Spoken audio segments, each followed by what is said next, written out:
एक रिसर्च जना पड़ी नियमित मल्टीविटामिन सेवन करथवा लोके मृत्यु मुखକୁ टाणी हेउचंती आसुते किबा संपूर्ण खबरटी। नियमित मल्टीविटामिन सेवन करुथिबा लोकमाने सुस्थ जीवन पाइबा परिवर्ते मृत्यु मुखକୁ टाणी होई जाइथांती। सेमानक आयुष सीमा ह्रास पाइथाए।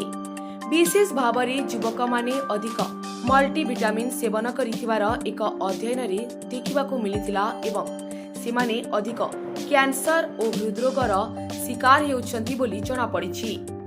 मल्टीविटामिन नियमित सेवन करिबा परिवर्ते सप्ताह रे गोटिए दिन सेवन करिबा आवश्यक बोली अध्ययन करी विशेषज्ञ माने मत दैछंती। एही अध्ययन रे कहा जाइछि जे मल्टीविटामिन स्वास्थ्य पक्षरे खूब क्षतिकारक अटे। एथिरे थिबा बीटा कैरोटिनस जदि आमे प्राकृतिक भावरे सेवन करिबा तेबे यह स्वास्थ्य पाई लाभदायक होइथाए। जदि आमे बीटा कैरोटिनस को गोटिए सप्लीमेंट भावरे खाउथाउ तेबे यह फुसफुस कैंसर रे प्रभावित करिथाए एवं हृदरोगर कारण मध्य होइथाए।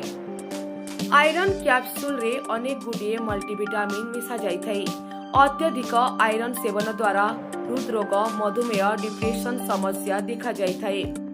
मल्टीविटामिन रहिथिबा बीटा कैरोटीन, विटामिन सी और ईएफ जिंक आपणक आयुष को ह्रास करिदैथाए। यही अध्ययन रे कहा जाइछि जे आमे सेवन करुथिबा मल्टीविटामिन बदल रे जदि घरे प्रस्तुत हेउथबा पोषक तत्व रे भरपूर खाद्य सेवन करिबा तेबे अधिक निरोगी रहिबा एवं सुस्थ जीवन यापन करिबा। ब्यूरो रिपोर्ट हर्चल ओडिशा।